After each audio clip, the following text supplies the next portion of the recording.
माझा डीएनए समाजसेवेचा आणि गोरगरिबांच्या कल्याणाचा। नामदार हसन मुश्रीफ यांचे भावनिक उद्गार। गडिंग्लजमध्ये 9.5 कोटी रुपयांच्या विकास कामाचा लोकार्पण सोहळा उत्साहात। माझा डीएनए समाजसेवेचा आणि गोरगरिबांच्या कल्याणाचा आहे। मला गरिबांबद्दल तळमळ आहे, मला पाझर फुटतो, असे भावनिक उद्गार नामदार हसन मुश्रीफ यांनी काढले।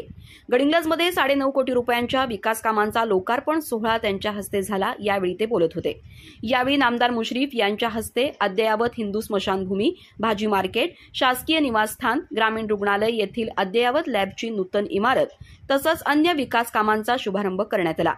तसंच गडिंग्लज तालुक्यातील संजय गांधी निराधार योजनेच्या लाभार्थ्यांना मंजुरी पत्राचं वाटपही करण्यात आलं। यावेळी प्रांताधिकारी एकनाथ काळबांडे, तहसीलदार ऋषिकेश शेळके, मुख्याधिकारी देवानंद ढेकळे, सिव्हिल सर्जन डॉ. सुप्रिया देशमुख आदींची प्रमुख उपस्थिती होती।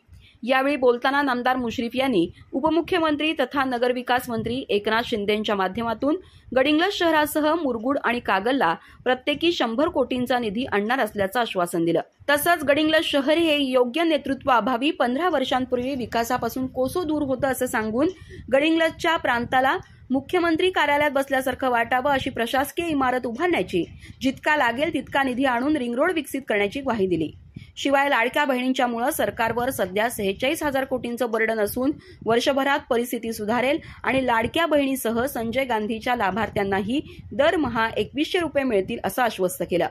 यावेळी किरण कदम, हारून सय्यद, गुंड्या पाटील, संतोष तेली आदींनी मनोगत व्यक्त केलं। कार्यक्रमाला माजी जिल्हा परिषद उपाध्यक्ष सतीश पाटील, केडीसीसी बँकेचे संचालक संतोष पाटील, गोड साखरचे चेअरमन प्रकाश पताडे, संचालक अशोक मेंडुले, शिवराज पाटील, माजी नगराध्यक्ष राजू खणगावे, वसंतराव यमगेकर, नरेंद्र भद्रापूर, राजेंद्र तारळे, अमर मांगले, महेश सलवादे, उदय परीट, सिद्धार्थ बन्ने, शर्मिली मालंडकर, माधुरी शिंदे, शशिकला पाटील यांच्यासह महसूल विभागाचे सर्व अधिकारी, आरोग्य विभागाचे अधिकारी आणि लाभार्थी मोठ्या संख्येने उपस्थित होते। अधिक माहिती आणि ताज्या घडामोडींसाठी आजच आमचे चॅनल सबस्क्राइब करा।